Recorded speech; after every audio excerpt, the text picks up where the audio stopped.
purchased the... What is it, Kevin? It's the Pearl Export. Oh, wow. Dark smoky chrome.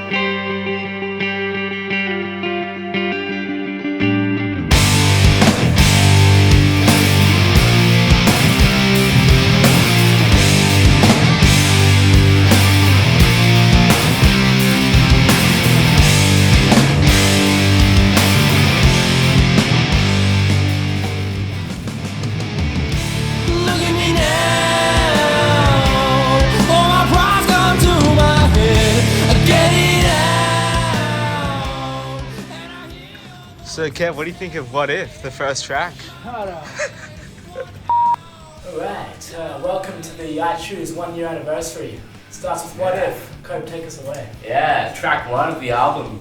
It starts with that perfect drum intro, the iconic gas. It's just great for the album. It introduces it perfectly, I think. Yeah, I think from the get-go we kind of knew that it was going to open the album just because of how like classic it is in that sense. And yeah, it kind of comes out strong. It's how you want to open, you know? Yeah, but yeah.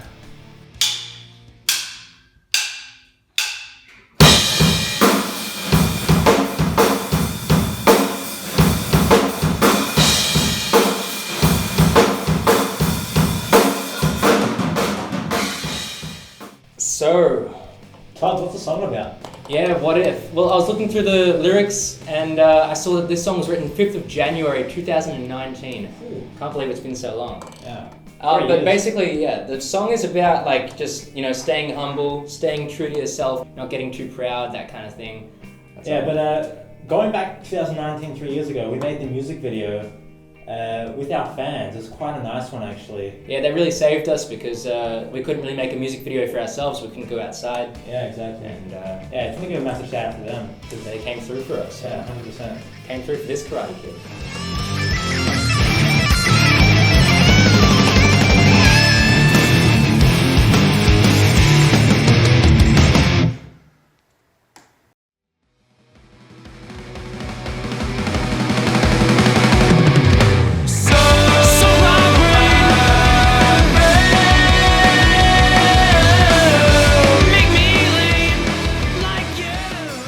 Let's get down to business here. What are your thoughts on Soak My Brain?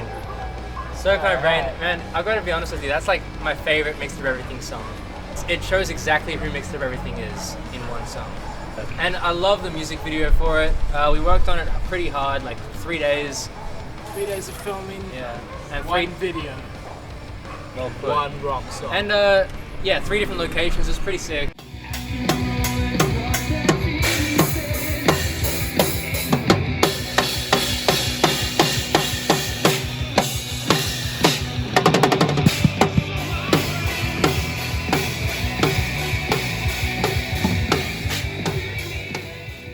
It's recorded all live, which means we're all in the one room together. Like for example, in Soak My Brain, we just couldn't capture the vibe we had in the live shows and when we jammed together. We couldn't capture that in the studio.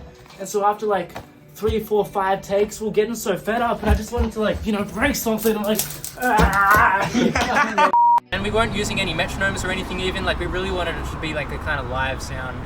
And you can really hear it. My Comes drum across. track is absolutely stellar on this one. It's one take, no edits. I just laid that down and crushed it. Yeah. My bass That's what I take is do. just stellar. One take, no edits. How about those vocals, Todd? No Well, edits, I like right? to make sure every single vocal line is precision perfect, and so I do them like maybe a line or 2 at a time, and I really like to get every single bit of emphasis into it. So the song is about how like the TV influences the way you think. Just be yourself, and guys, stop soaking your brains. Get off the couch, get off social media. Peace. Rock and roll. Yeah, listen to rock and roll.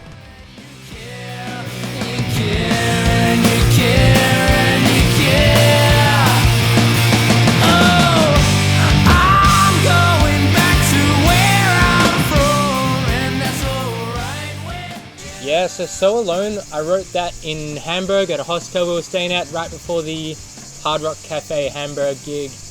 And it was a pretty good song right from the get-go. I had that intro riff, I was coming up with some lyrics, it was all going really smooth. Nah, that's a great track. I'm really happy with how that one came out. And the play between the soft and the heavy, that kind of thing, that's always fun to listen to. It's very interesting, dynamic. It keeps your attention all the way through to the end, to the final, big finishing solo. Yeah, that finishing solo is classic. How many takes was that in that solo? Well, I was doing a few takes and it wasn't quite working out, and then I went back to my roots and I went for the demo take that we did, and that was just one take, and it was perfect right from the get-go. Yeah. And That's So Alone for you. Next. Take 2, So Alone. Take 2. Yes. Go.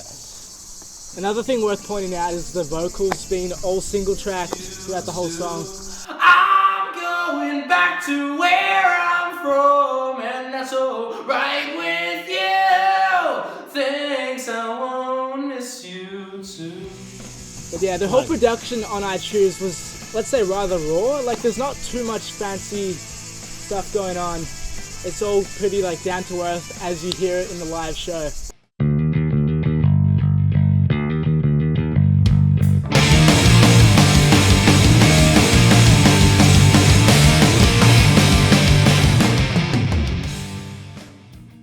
Tranquilizer. 4th track of the album, first single, absolute genius. The riff was originally created by me up in a friend's attic. It was inspired by the Foo Fighters' Enough Space, which has a very fun and energetic vibe to it. Yeah, we wanted that energetic, just rock song that the crowd can go crazy to. Yeah, we wanted people to jump around to that one. It's just a great song. It's got a great feel.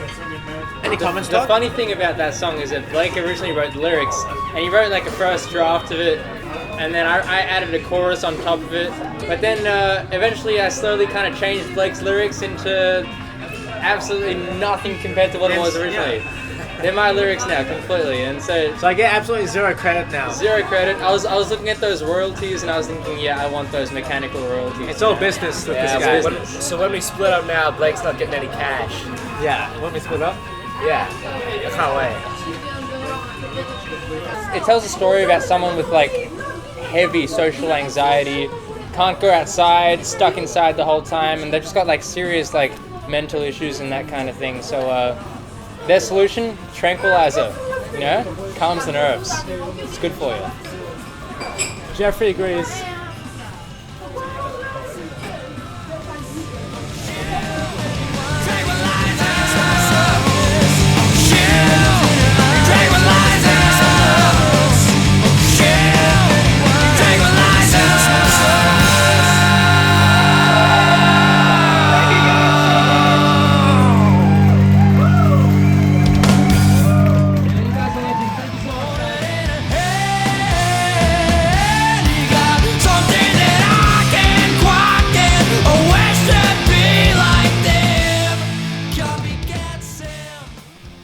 Track 5, Copycat Sam. Blake, you want to hit us off? Yeah, let me just recall what happened 3 years ago when I first made that riff. It was right after Exnelio, actually, when I came up with that first intro riff, the dun dun dun. But nothing really happened until a few years later when you came up with the chorus. And it kind of sat on the shelf for ages, and then I came up with that melody for the chorus, and actually the lyrics for the chorus, at least the title, Blake had that one. It was called Copycat Sam, and so it's about a guy who is unable to be himself, and he's folding under peer pressure and that kind of thing. Just wants to be like everybody else, and no real self-convictions and that kind of thing. No backbone, so to speak. No backbone. No. It's kind of a message we like to convey quite often. Just be yourself, don't follow the trends. You're better off that way, 100%. I had slap B's in that one. Yeah. It's also worth mentioning the vibra slap that strikes right in as we come across the bridge there. It goes the... That is a pretty nifty machine. Explain how that one works. Well, you've got the fulcrum there, and it develops into 2 outer sections, one on each full iron and one full capacity, and it kind of flicks back and creates a percussive kind of twang.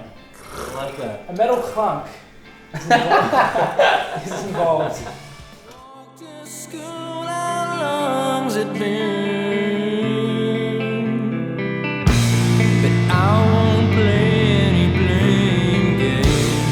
I know where you're coming from. Would you at least leave me sober, 'cause I can't go on. I feel a little Stockholm.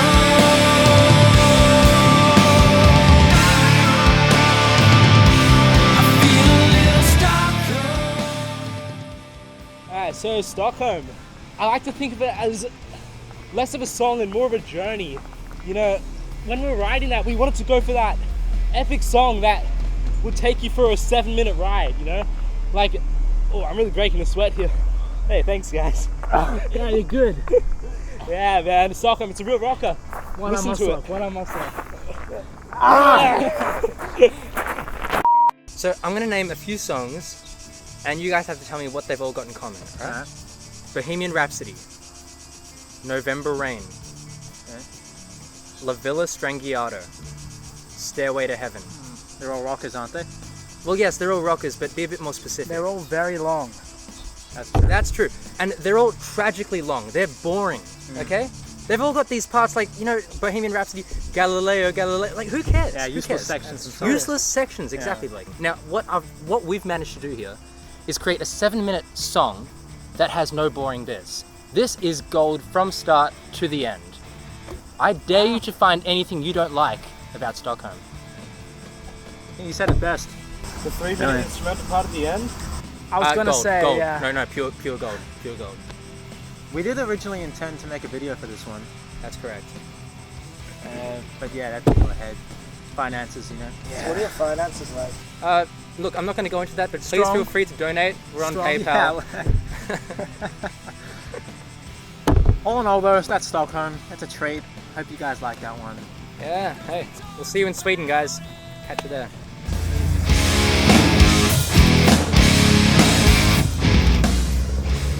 I'm gonna give him a classic mating call. Whoa! Oh, that worked. Oh. I guess it worked. What you see right here is the mating of the chicken and the rooster. The hen, I don't know what that is. It's perverse. Now I'm gonna go try and mate with that. Fear comes and fills the pool, but you already know you'll take. Alright everyone, the hand that feeds you. Killer riff. It doesn't get heavier than that. It's not heavy in the sense of like metal heavy, but it's just like sluggish. It's weighty. Yeah, it's weighty. Like, check out that riff.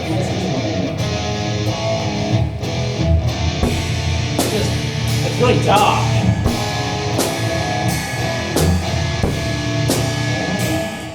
Yeah. Me and Blake first jammed that one back in like 2018, I think it was. Yeah, back in Australia. We're probably like really heavily inspired by Alice in Chains or something, hence the Seattle sound. Exactly, yeah. It's probably one of our darker songs on the album.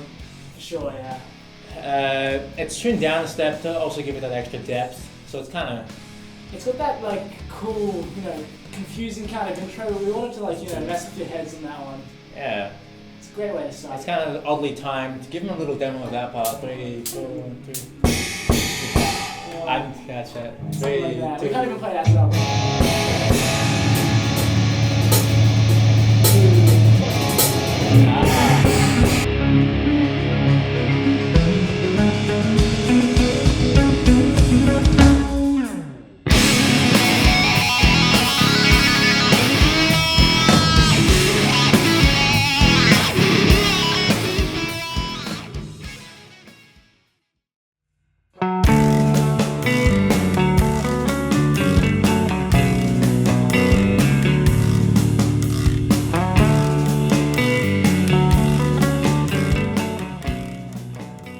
Okay, we're here today to talk about taste. Now this ice cream's quite good. Wouldn't say it's as nice as the song, but Kev, How does yours taste? not bad, not bad. I'm not a big fan of taste, but tasting I like. Let's taste that, Coke. That's pretty good. Yeah. Now, going back to the song, how did it come about? I don't know. The ladies love this song, honestly. Every time, it gets them going. Slight hint of caramel. A hint of bicarb soda. That's a bit weird. The song was made up in around an hour or so, more or less. But you seem to really be enjoying that one, eh? It all came together in like the afternoon of, I don't know, September 2019 maybe. There is a shaker on this one, I think, and a guiro stick. And then You could almost use an ice cream waffle cone for that, no? I so could have. Yeah. The second verse is full of different percussive flavors, much like a salted caramel. See what I did there? Alright, that'll do.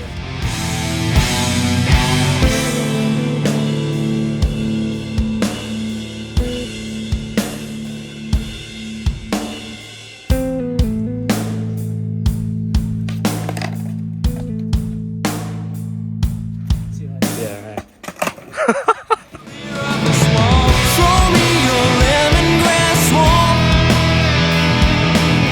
Take the ride is on God. So Lemongrass Swamp, like what can I say?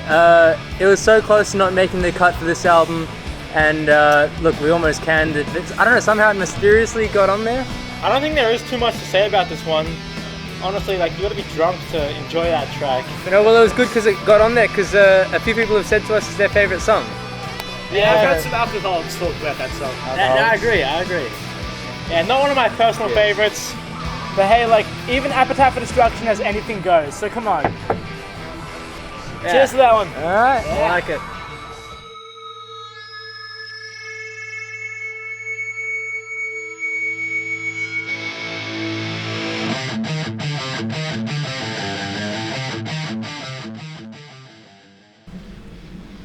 It's one of those adrenaline songs, you know. It needed to be. It gets your blood pumping, and you know. When Todd came up with that riff, I thought we were onto something there. Yeah. And a cool little snippet of information about this one is that we used to be in the high school jazz band, and so we did a throwback to that time and added a Count Basie ending, and it's pretty cool. Classic ending. It's not very rock, more jazz, until you hear that distortion. Tell us about the music video. Actually, the first video we ever made. So that was good fun. We all dressed up for that one. Yeah, we didn't own any clothes at the time, so we had to really go out on a shopping spree. I went all red, Yeah. and Blake went white. Sorry. I went a bit of white and blue in that one. Yeah, funny story about that one actually. That was recorded during the lockdown era, which was about a couple of years ago. The thing was, cut. The thing was, dog. The thing was, at the time there was a curfew, and so that made it a little bit tricky for us. There was a curfew at 5 p.m. I believe. Yeah, 5 p.m. And yeah, so we had to rock up the day earlier and set up all the gear, which was a bit tricky. But as I was saying, we had to show up the day earlier to set up all the gear due to the curfew. But you know, we had a bit of trouble with the cops that night. They came in, had to slip them a quick 20. Otherwise, could have been doing some pretty serious prison time.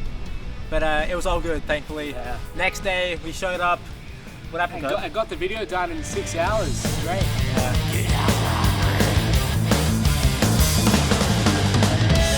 You've been around me for too long. Sacred to touch you from my castration. Cease and desist. Why do you insist on castration? This is one of my favorite poems from Todd Deemer. Castration. My mindset they'd try to quell. There ain't no satisfaction not being yourself. Let me be myself. I'm running out of my finite patience, waiting for the dickheads in my generation. It's such frustration. That's a beautiful piece, Todd. Thank you for that one. Were you talking about castration? I was indeed, yeah. So wait, nah, how good is that though? Nah, I like that one. Yeah, It's a hell of a it's track. like the perfect way to end the album. Yeah. And yeah, it's got that like, you know, Yeah, hard rocking. It's a thrash kind of trashy rock song. It's perfect. Nah, yeah. It's the only track where Todd's not playing guitar on that one. It's just me doing my thing. And busting it out. I focus on the vocals on that one, but you can't forget also Kevin's little featurette at the end there. It's Pretty solid, right? I did, you know, step on the mic for that one. Gonna give a demo of what you did in the album? I don't know, Cope, there's a few people around. Don't want to scare them off, you know? Sure. Hey, but that's castration. Good memories on this album. And let's leave it at that. On to the next.